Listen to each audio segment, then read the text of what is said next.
প্রথম কাজ যেটা আমরা চাইব, সরকার জিএসটিটাকে একটু সরলীকরণ করুন।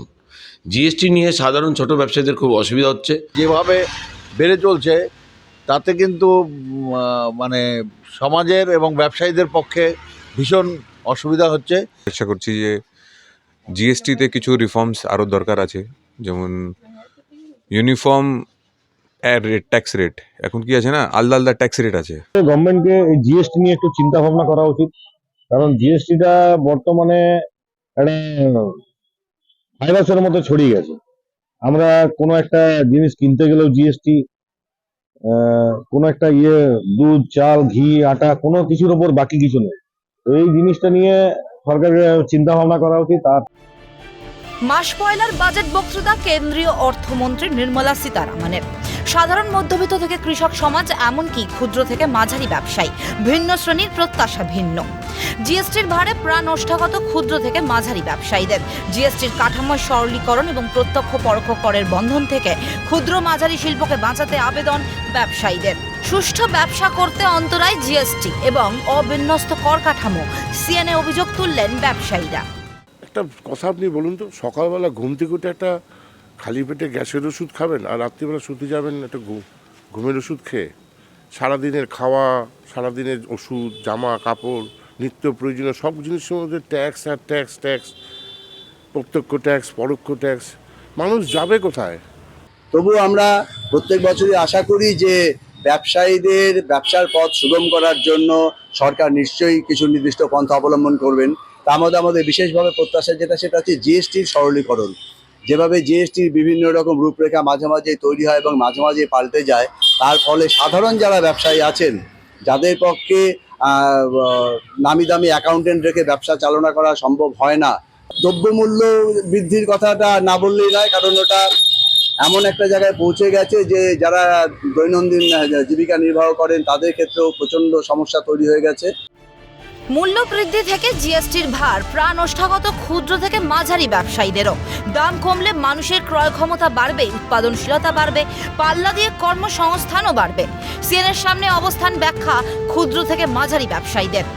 এদিকে মালদার আম ব্যবসায়ীদের দাবি, বিশ্বশ্রেষ্ঠ এই ফলের উৎপাদন এবং বাণিজ্যে একটু নজর দিক কেন্দ্র।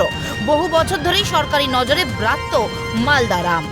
রাজ্য সরকার এবং কেন্দ্রীয় সরকারের কাছে বিনম্র আবেদন রাখব, মালদা বিশেষ করে আমের জন্য অত্যন্ত বিখ্যাত। তো মালদার আম যখন একসাথে সিজনে পাকে, সে টাইমে কিন্তু কৃষকরা প্রকৃত মূল্য পায় না। অবশ্যই আজকে স্বাধীনতার পর ৭৫ বছর অতিক্রান্ত হয়ে গেছে। মালদার আম দীর্ঘদিনের একটি প্রসিদ্ধ ফল বলবো আমি, যা নিয়ে কোনো চিন্তাভাবনা অতীতে কোনোদিন কোনো সরকারই করেনি। কংগ্রেসের সরকার দীর্ঘদিন শাসন করেছে ভারত, এবং বর্তমানে সিপিএম হওয়ার পরে এই মুহূর্তে তৃণমূলের সরকার চলছে রাজ্যে। কোনো চিন্তাভাবনা নেই এই আম চাষের যে বিজ্ঞানসম্মতভাবে এই চাষকে আরও উন্নত করা যায়, এই ফলকে কিভাবে আরও দীর্ঘদিন রাখা যায় বা বিভিন্ন প্রোডাক্ট তৈরি করা যায়, তা থেকে এই নিয়ে সুস্পষ্ট কোনো চিন্তাভাবনা নেই, কোনো ট্রেনিং নেই। এখন যা পরিস্থিতি আছে সব কিছুরই মানে বাজেটের উপরে নির্ভর করে সাধারণ মানুষের একটু অসুবিধায় হয়। তো যেই বাজেটে হোক না কেন, তাতে সাধারণ মানুষের কথা মাথায় রেখেই যেন বাজেটটা যে সরকারি হোক করা উচিত অ্যাকচুয়ালি সরকারের ক্ষেত্রে। সরকারি কর্মীদের কি প্রত্যাশা সাধারণ বাজেটে? খোঁজ নিয়েছে সিএন।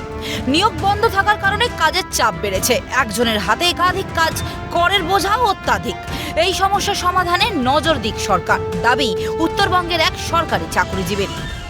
জড়িত এবং আমাদের বাড়ির ক্ষেত্রেও তো আমরা এটা বিষয় যে হাইলি এডুকেটেড ছেলেমেয়ে ঘুরে বেড়াচ্ছে, চাকরি পাচ্ছে না। ৫,০০০, ৬,০০০, ৭,০০০, ১০,০০০ টাকা দিয়ে তাদের কাজ করতে হচ্ছে সরকারি সংস্থায়। এবং সরকারি সংস্থায় যদি এটা হয়, তাহলে সেটা তো প্রাইভেট সংস্থাগুলো তো সেটা থেকে শিখবে, তাদের সেখানে অবস্থাটা আরও বাজে। মানে একটা উদাহরণ আমি বলতে পারি, সেটা হচ্ছে আমাদের জলপাইগুড়ি শহরে আমরা চাক্ষুষ করি যে বড় বড় মলগুলো যে হয়েছে, ওখানে আমি দেখি আমাদের ঘরের ছেলেমেয়েরাই কিন্তু ১২-১৪ ঘন্টা তারা দাঁড়িয়ে থেকে কাজ করে, বসার কোনো ব্যবস্থা। কেন্দ্রীয় বাজেটের প্রথম আমাদের যেটা বিষয়, সেটা হচ্ছে ইনকাম ট্যাক্সের বিষয়। এটা হচ্ছে প্রথম বিষয় আমাদের, ইনকাম ট্যাক্সের বিষয়টা আমরা যা দেখেছি এখন যা অবস্থা, তাতে নিউ রেজিমে সবাইকে নিয়ে যাওয়ার চেষ্টা করা হচ্ছে, মানে নিউ রেজিমে। ওল্ড রেজিমে আলটিমেট হয়তো জানি না এবার কি করবে, সে তুলে দেবে নাকি, কিন্তু এখানে তো আমাদের প্রত্যাশা থাকবে যে ওল্ড রেজিমে অন্তত যেসব সুযোগ সুবিধাগুলো ছিল সেগুলো দিয়ে সেখানে স্ল্যাবটা একটু বাড়ানো। প্রথমত যেহেতু আমি একজন শিক্ষক, আমি চাইব শিক্ষাক্ষেত্রে সরকার যাতে বরাদ্দটা বৃদ্ধি করে। প্রাথমিক থেকে শুরু করে হাই স্কুল কলেজ লেভেল প্রত্যেকটা জায়গায় সরকার শিক্ষা খাতে বরাদ্দটা বৃদ্ধি করুক, কারণ আমাদের মধ্যবিত্ত এবং গরিব শ্রেণী যেটা, তারা সরকারি স্কুলের উপর বেশি ভরসা করে, তাই শিক্ষা খাতে বরাদ্দটা বাড়াক সরকার। করদাতা ব্যবসায়ী থেকে আম আদমির করের চাপে হাঁসফাঁস অবস্থা। এই বাজেটে একটু সুরাহা চাইছেন এরা প্রত্যেকেই।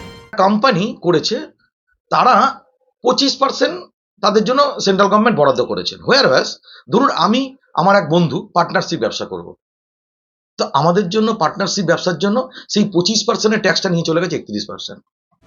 শশীকেশ রায়, স্বরূপ রায়, প্রীতম সাধুকা, পীতাশ পাল, সমক লাহিড়ী, শান্তনু আচার্য ও দীপাঞ্জনা সাউদত্তের রিপোর্ট, ক্যালকাটা নিউজ।